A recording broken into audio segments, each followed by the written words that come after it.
In this video lesson, we'll discuss the Irish and the Germans, immigrants who came from Europe and settled in the United States, as well as their experience once they got here, and we'll also talk about anti-foreign sentiment. Ireland was drained in the mid-1840s because a terrible rot had attacked the potato crop, on which people had become very dangerously dependent. About 1/4 of the people in Ireland were swept away by disease and hunger, and all told, about 2 million people actually perished during the potato famine. Tens of thousands of destitute souls, fleeing the land of famine for the land of plenty, flocked to America in what was called the Black Forties. Ireland's great export has been population to the United States. These uprooted newcomers, too poor to move west and buy the necessary land, livestock, and equipment, swarmed into the larger seaboard cities on the East Coast, such as Boston and New York City. The luckless Irish immigrants received no red carpet treatment. They were forced to live in squalor. They were rudely crammed into the already full slums and were scorned by the older American stock, especially proper Protestant Bostonians, who regarded the scruffy Catholic arrivals as a social menace.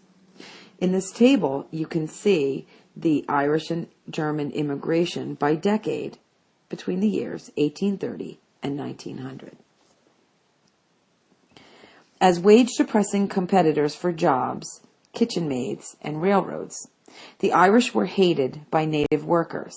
"No Irish need apply" was a sign that was commonly posted. The Irish, for similar reasons, fiercely resented the blacks, with whom they had shared society's basement. Race riots between black and Irish dock workers flared up during this time period.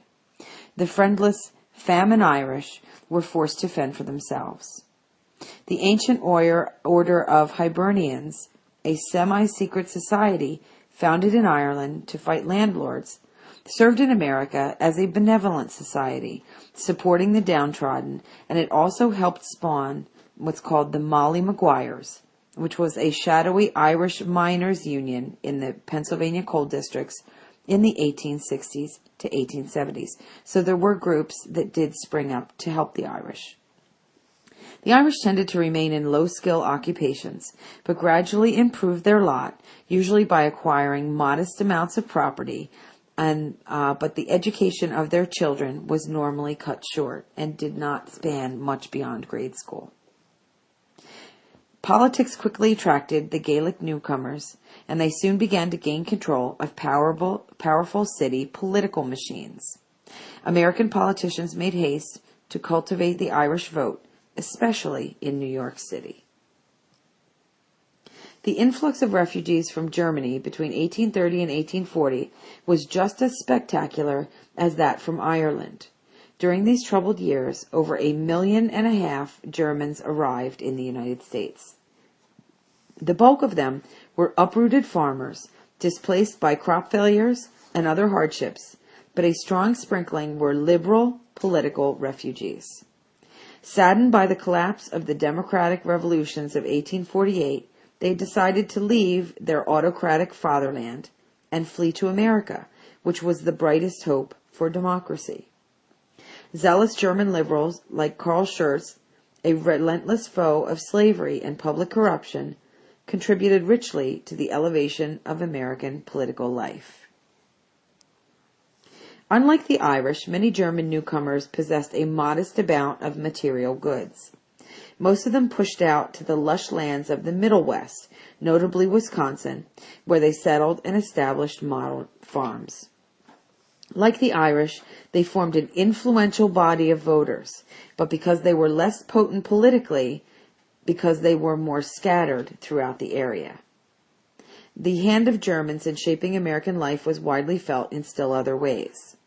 The Conestoga wagon, the Kentucky rifle, and the Christmas tree were all German. Germans had fled from the militarism and wars of Europe and came to be a safeguard of isolationist sentiment in the upper Mississippi Valley. Better educated than the Irish, They warmly supported public schools, including their kindergarten, which meant children's garden. The Germans likewise did much to stimulate art and music. As outspoken champions of freedom, they became relentless enemies of slavery before the Civil War. Yet the Germans, often dubbed "damned Dutchmen," were regarded with suspicion by their older stock American neighbors. Seeking to preserve their language and culture, they sometimes settled in compact colonies and kept aloof from the surrounding communities. They were accustomed to the continental Sunday and drank huge quantities of an amber beverage called beer. Their old world drinking habits, much like the Irish, spurred advocates of temperance in the use of alcohol to redouble their reform efforts. The invasion by this so-called immigrant rabble in the 1840s and 1850s inflamed the prejudices of American nativists. They feared that these foreign hordes would outbreed, outvote, and overwhelm the old native people in America, people who were born into the United States. Not only did the newcomers take jobs from Native Americans, but the bulk of the displaced Irish were Roman Catholics, as were a substantial minority of the Germans. The Church of Rome was still widely regarded by many old-line Americans as a foreign church. Roman Catholics were now on the move, seeking to protect their children from Protestant indoctrination in the public schools. They began in the 1840s to construct a separate Catholic educational system, which was expensive but revealed the strength of his commitment.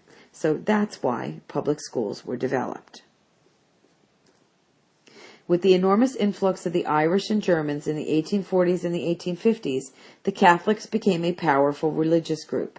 In 1840, they ranked fifth behind the Baptists, Methodists, Presbyterians, and Congregationalists, but by 1850, they bounded into first place.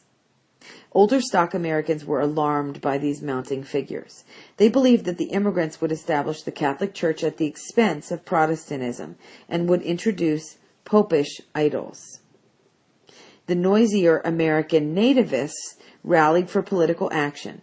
In 1849, they formed the Order of the Star-Spangled Banner, which soon developed into the formidable American or Know-Nothing Party, a name derived from its secretiveness. Nativists agitated for rigid restriction on immigration and naturalization for laws, authorizing the deportation of alien paupers, and promoted a lurid literature of exposure. There was occasional mass violence, and the most frightful flare-up occurred during 1844 in Philadelphia. The Irish Catholics fought back against the threats of nativists. 2 Catholic churches had been burned, and over 50 were wounded. Immigrants were making America a more pluralistic society with more cultures involved and blending. The vigorous growth of the economy in these years both attracted immigrants in the first place and ensured that they could claim their share of American wealth. They helped fuel economic expansion, but without the newcomers, an agricultural United States might have just watched the Industrial Revolution in envy. So as a result, the economic expansion of the United States and the beginning of the Industrial Revolution will be spurred by the newcomers who are the immigrants coming from Europe.